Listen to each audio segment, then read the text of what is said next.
হামিম হুসাইন, তোমার স্কুল খোলা না বন্ধ? খোলা। খোলা। স্কুল এই মাসে কয়দিন বন্ধ পাইছিলা? হ্যাঁ, 2 দিন। আবার দেখাও তো দেখি, তখন বুঝতে পারিনি। আঙ্গুল দিয়ে কেমনে দেখালে? 2 দিন। 2 দিন এই যাও।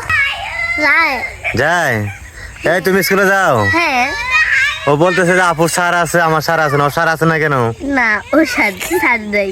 ওর স্যার নাই? না। ও স্কুলে ভর্তি হয় নাই? স্কুলে ভর্তি হয়েছি কিন্তু স্যার নাই। রুজা, তোমার স্কুল কয়দিন বন্ধ ছিল? আছে আমার 10 দিন। 10 দিন। তো 10 দিন তো পার হয়ে গেলে স্কুলে যেতে হবে না? এখনো পার হয়নি। আজকে বাসায় যাব। আজকে আজকে চলে যাবা গা? আজকে কই যাবা বাসায়? চট্টগ্রামে যাব। চট্টগ্রাম। তাহলে কাল থেকে স্কুল করতে পারবা? পারবা কি না ভালো করে বলো। পারবো আমি। পারবা?